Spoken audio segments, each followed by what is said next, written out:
Welcome to Sunday Mornings with me, Jina Lee. Tune in each episode and join me for a cozy catch-up where we talk goals, growth, and finding joy in the everyday. Grab your favorite drink and let's dive in.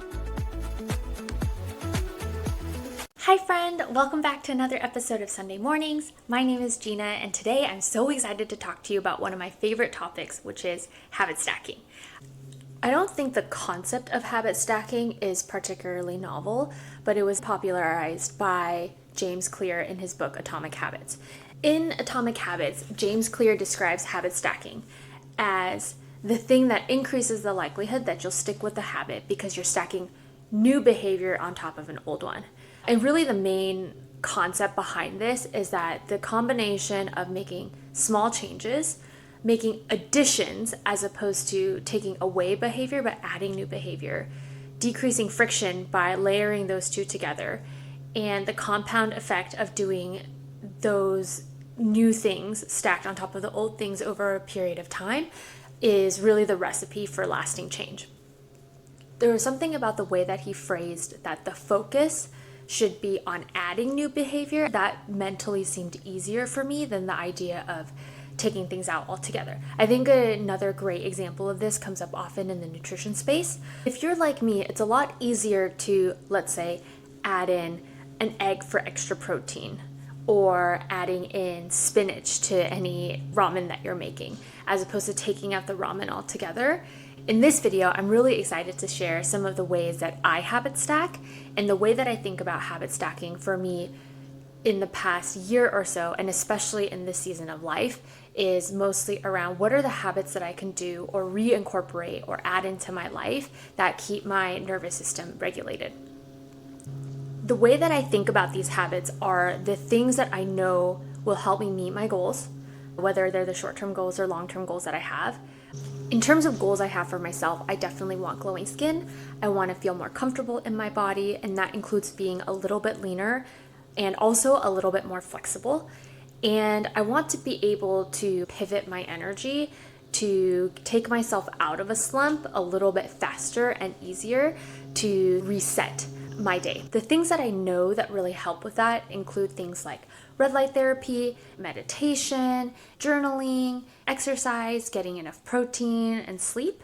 But I found that those things have been a little bit less consistent than I would like. And so I've used habit stacking recently to reintroduce many of those habits that I used to have back into my routine as I am more settled back home. So without further ado, here are some of my ways to habit stack throughout the day. As I mentioned in the previous video, one of my goals is to consistently get back into the habit of getting about 15,000 steps a day. This used to be something that I was able to do consistently during the summer of last year, so I know that it's possible, but I've had a harder time hitting that most recently. Part of that has been that my seasonal allergies have been at an all-time worst, but a big part of that is I just haven't been intentionally moving as much. And so one of my favorite ways to be able to get more steps into my day, especially that 15,000, is finding opportunities where I can listen or learn something and at the same time walk. And for me, I'm very fortunate that I work remotely. I work from home most days of the week, and I have a walking pad, a gym at my apartment complex, and I live in California, so the weather is great year-round, so it's very easy to go outside and get a walk. What I actually like to do is to figure out which meetings I have for the week that I can passively listen to. These are not things like intense brainstorming meetings. I'm thinking meetings where I'm able to just listen from my phone, and it's unlikely that I'll have to send a message or respond to comments in the Zoom chat, like company all-hand meetings or team all-hand meetings where we're really just sharing updates on what has changed over the past 2 weeks or month, and also any one-on-ones that I have that are primarily for relationship building as opposed to intense unblocking. And so these are the meetings that I find are really conducive for me to be able to take a walk. And other times where it'll be better for me to be closer to my computer, those are the meetings where I will actually choose to bring out my walking pad and work from my desk. So that way I'm normally not walking as fast, so this is not a safety hazard, so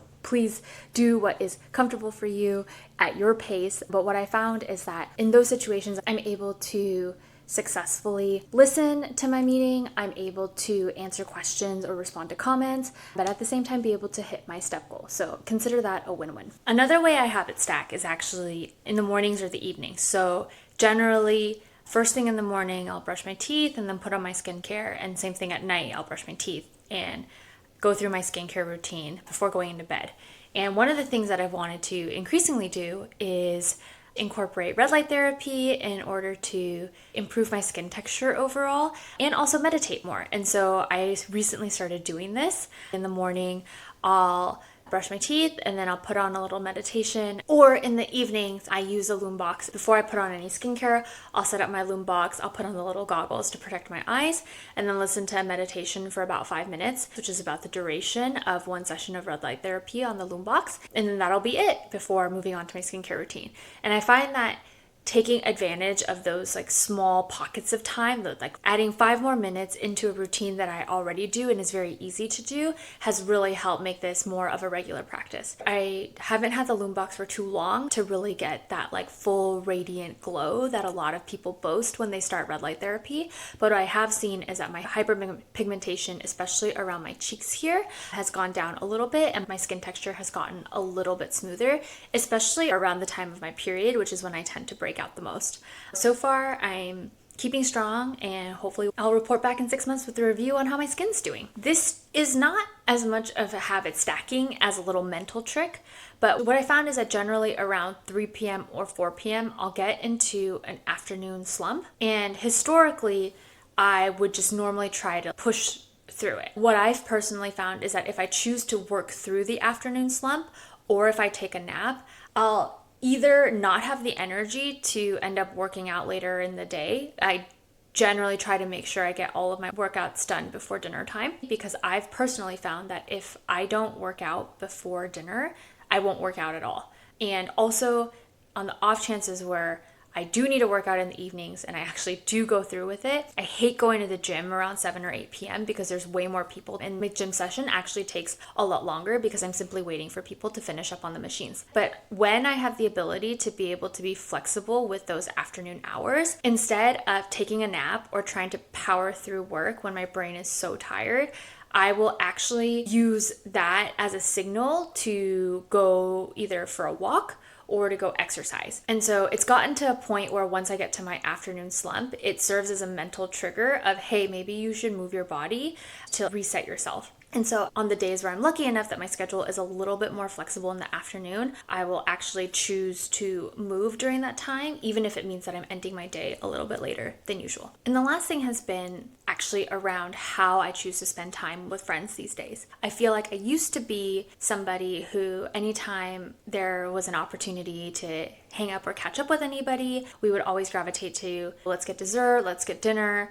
And not only is that pretty expensive and unsustainable if you're seeing multiple people on the weekends, but I actually don't want to do that. I do love eating out and I do love spending time with friends, but at the end of the day, I also have a goal of just eating a little bit better. And I find that when I eat out so much, especially like every day on the weekend, that I feel a lot more bloated. And oftentimes, even if I'm watching what I'm eating over the weekend, it often derails the progress that I've been working towards during the week, just because there's always so much more added stuff in takeout food.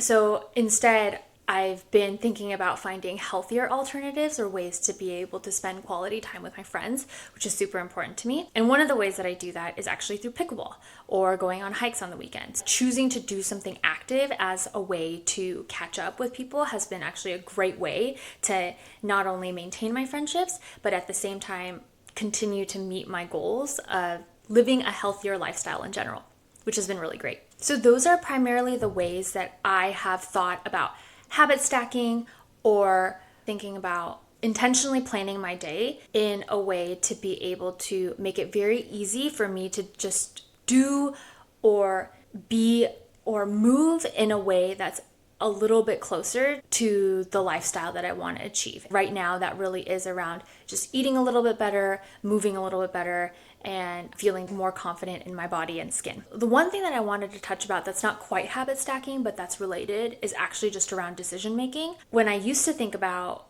here are a bunch of things that I quote unquote need to do in order to achieve X, it would feel like I'm trying to cram a bunch of things that I'm not used to doing in a given day, and I would just feel really exhausted just thinking about it. And oftentimes a lot of that conversation is, should I do this? Should I not do this? If I do this, when should I do this? If I do this, what can I not do? And that decision making is actually the thing that is the most tiring. While habit stacking is a big part of how I take steps to live a healthier lifestyle, I think another big part of it has really been just thinking about how to reduce my decision making on a given basis, so that way I just feel like I'm in flow throughout my day. The way that this looks like for me generally is I will typically eat the same breakfast every day. For me, that's eggs. I love eggs. I will never get tired of eggs. I know some people love yogurt, pancakes, waffles, but I am a savory meal person through and through. I'm that person where in a season of Top Chef, if the finalist decides to make a 5-course dinner and skip dessert and include a savory meal as the last one, I would love that as opposed to hate that. For me, eggs and toast, scrambled eggs, fried eggs, that rotation of eggs is something that is almost like an anchor for the start of my day. And so that takes the decision making out of what am I going to eat. I'll always have eggs in the fridge, and I'll just go with what other things are available in my fridge or pantry to decide what I'm going to make in the morning. Similarly, I also am trying to be more intentional about adding more protein in my diet. I have tried to make protein shakes, overnight oats, getting protein powder and adding it into various different meals, and I just don't do that. Some people do that, and I think that's amazing. I don't do that.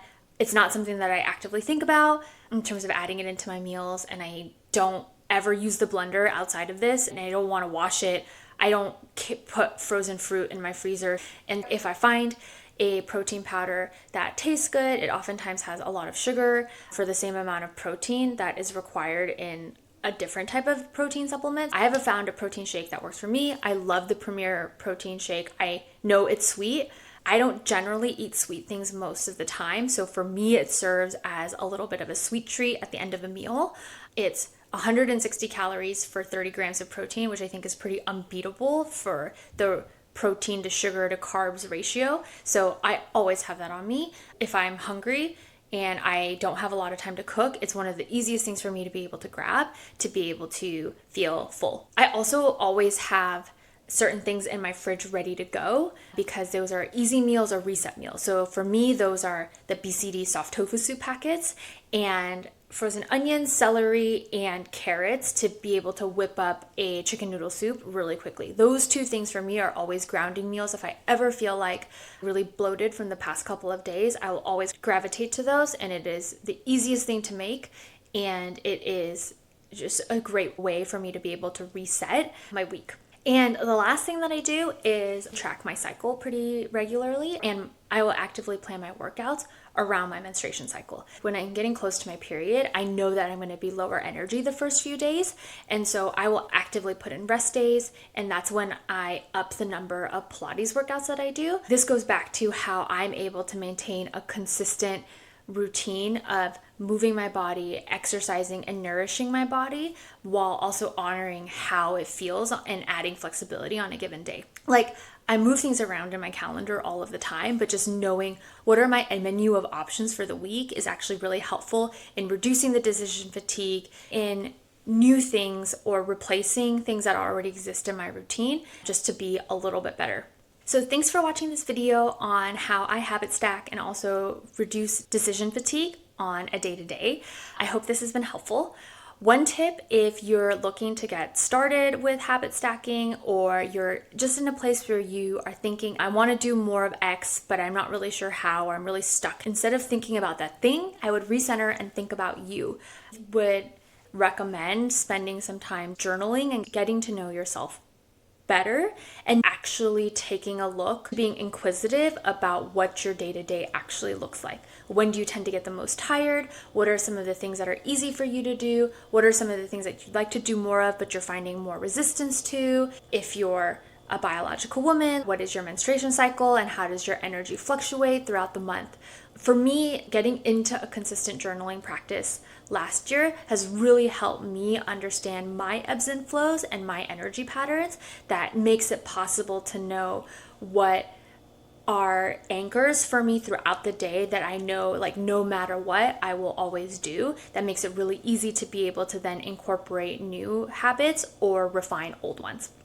For example, knowing my morning routine has really helped me figure out where I can plug and play. I don't want my morning routine to be any more than 25 to 30 minutes because I'm usually itching to be able to get started with the day. That's when I tend to have the most ideas and the most energy for creative or critical thinking flow. So I want to be able to tap into that. That means that in order for my day to get started, my bare minimum is I brush my teeth, I wash my face, and I'll make my cup of coffee.